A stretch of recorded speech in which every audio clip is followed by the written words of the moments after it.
after journeying through what could only be best described as Genshin Impact diet in the world of Penacony, the crew of the Astral Express now find themselves once again back on board of the Xianzhou Luofu, although in far less tumultuous circumstances this time.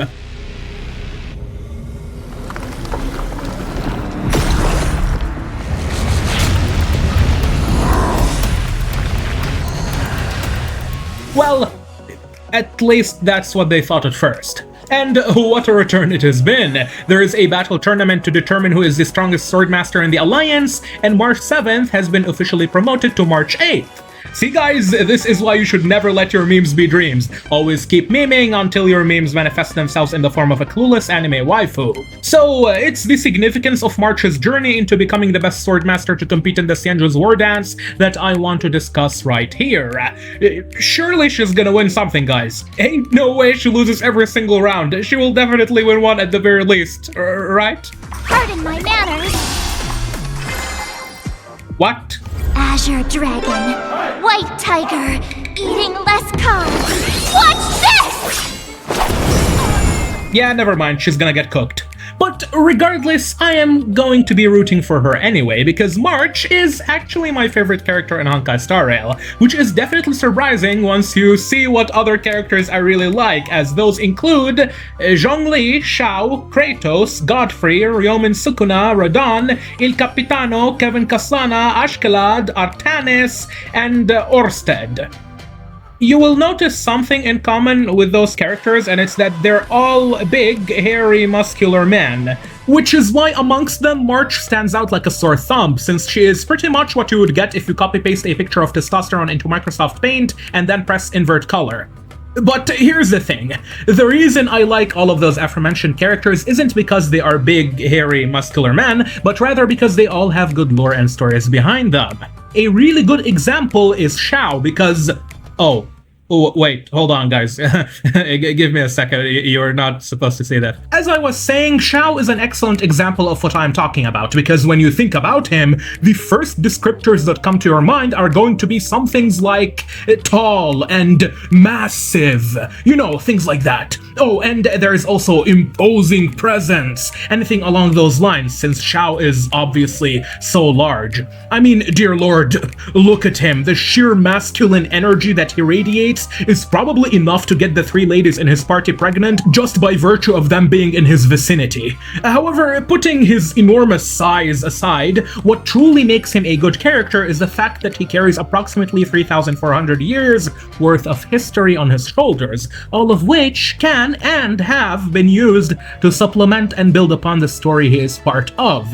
Hence why these types of characters, with Orsted and Ashkelad being 2 other really prominent examples, provide the worlds they are in with transcendental meaning, and with that comes depth and purpose. And March 7th, as stupid as this might sound to you at first, will likely fulfill a not too different role in the future. In fact, she kinda already does in a roundabout way, but we'll get to that. Hence, I am going to spend the rest of this video trying to sell her character to you, along with explaining why her becoming a swordmaster in the Xianzhou's Wardance matters a lot. March 7th's quest to learn the way of the blade starts when the Flaming Heart, General Hua Yan of the Xianzhou Zhuming, reveals that he will be donating a legendary blade of his own craftsmanship to the Wardance to use as a prize for the winner of the tournament. This both serves to increase the stakes of the competition and offers a sizable reward that the contestants will all certainly be interested in acquiring. Due to her interest in the war dance and the art of blade work, 2 of the contestants, Yanqing and Yun Li, decide to take March 7th as their apprentice and teach her sword skills. And thanks to that, we end up getting March in a new form, the Hunt, where she forsakes her bow and arrow in favor of 2 swords. Still though, why was March 7th out of all people chosen? Even the Trailblazer wonders about this and has the option to say that either they or Dan Heng would make for a better candidate, since one is an extremely important figure in the Xianzhou Alliance, while the other is the literal main character of the game. And here, I have a little bit of a hot take to give.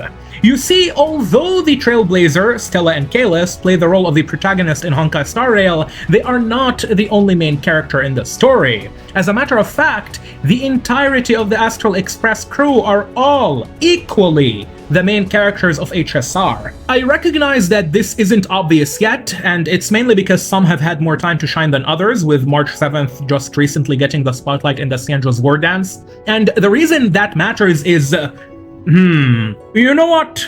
Let me tell you a thing or two about Little Miss March first.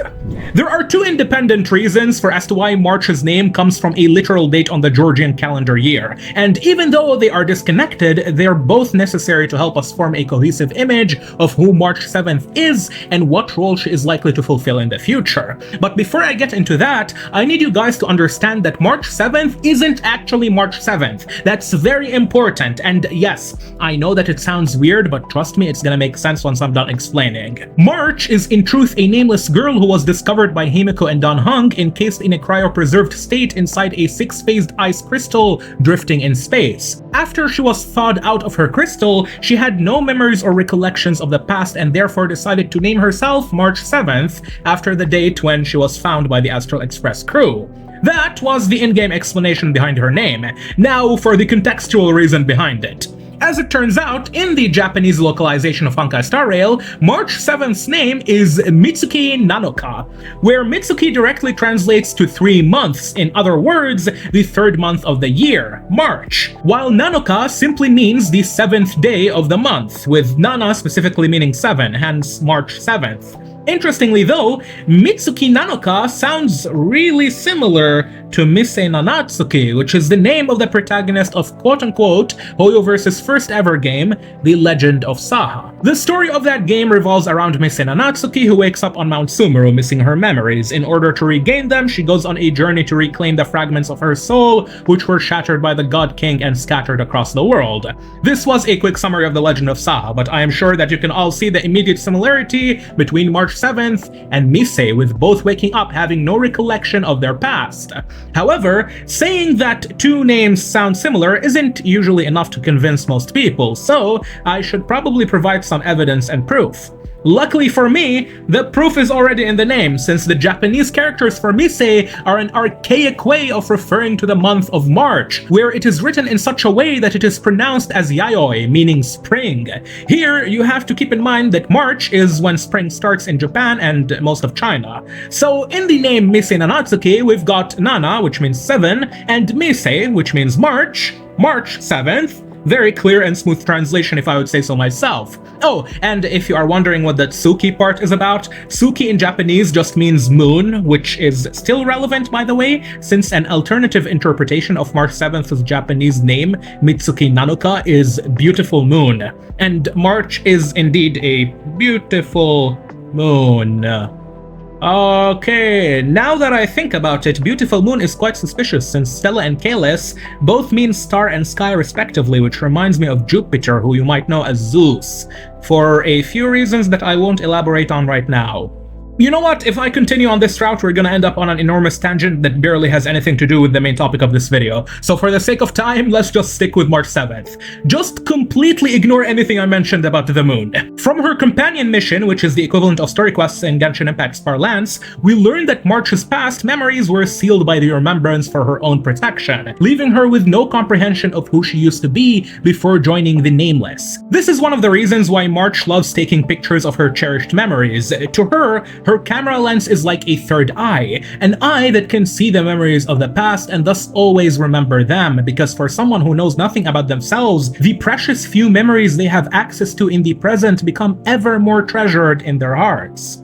Speaking of hearts, I am sure that many of you have noticed the parallels that March 7th has with Cupid, the god of love in Roman mythology. From her usage of bow and arrows, her character's story stating that she always finds her way into people's hearts, and even the Trailblazer outright saying that if March learns the art of sword on the Xianzhou, then she would stop shooting him in the butt with her arrows, which is as blatant of a Cupid reference as you can get. And in her hunt form, these references for, well, perhaps not for Cupid but for love, only continue, since in this form, her design is all about a beautiful species of flowers called Prunus persica, which originates from China, where it symbolizes beauty, romance, and love. You are likely more familiar with Prunus persica and its fruit form, peaches. Most of you likely already figured this out from March 7th's technique line, where she says, "Peach blossoms and divine sword descend." Peach blossoms and divine sword descend. Yeah, keep this line about peaches and swords in mind, we're gonna come back to it in a bit. One of the defining features of March 7th is that on a surface level, she is a classic example of the kawaii, that which is ayaya. I mean, the girl has a very unassuming disposition, with a bubbly personality and a naively optimistic outlook on life, all of which makes sense given her current situation, considering the fact that she was quote-unquote born when Himiko and Dan Heng found her, with her memories before that moment being sealed by the Aeon fully, making her current almost childlike nature unsurprising. With that being said, it is pretty obvious that the current March we see in front of us serves as more of a distraction from her past, which we seemingly know nothing about, and it is this mysterious past life of hers that I am interested in. One of the cool themes that the Nameless of the Astral Express crew have is the fact that each one of their members takes on a role, almost like the roles found in a traditional hero's party, where Himiko is the navigator, Welt is the wise man or the sage, Dan Heng is the silent guard, and the trailblazer is the hero. But March doesn't know what her role is, so instead she describes herself simply as a warrior, which is quite weird, since it's certainly a far cry from what Cupid is known for, and I just finished explaining how March, in both of her forms, is heavily associated with symbols of love. Indeed, it is a far cry, for I suspect that just like her personality and disposition, any association she has with love in her design are all part of a clever and deliberate visual misdirection by the writers of Star Rail.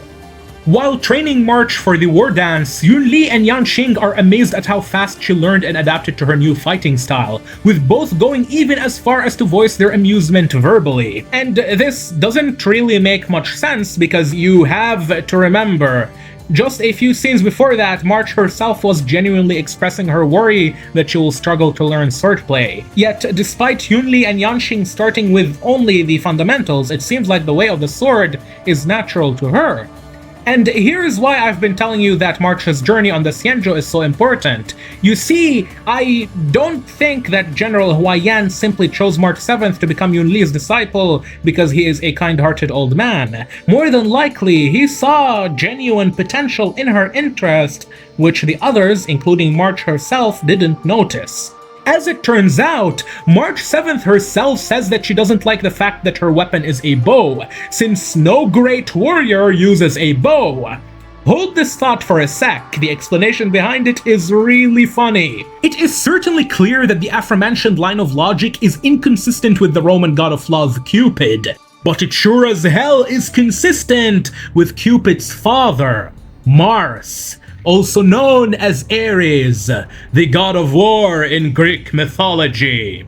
This connection is borderline confirmed by March 7th's own namesake, the month of March itself, because March is derived from Latin where it means month of Mars, and used to be the first month of the Roman calendar. As you all know, Roman and Greek mythologies are almost identical, as the Romans adopted a considerable chunk of their culture and society from the Greeks. Due to this, one can confidently say that Mars and Ares are basically the same god. Now, you know how I said that March's dissatisfaction with her weapon being a bow, as no great warrior uses a bow, is super funny? This is because in ancient Greece, Ares was the patron god of a very special Laconian city-state known as Sparta, and the Spartans were famous for their dislike of bows and arrows, which is absolutely hilarious in the context of March 7th.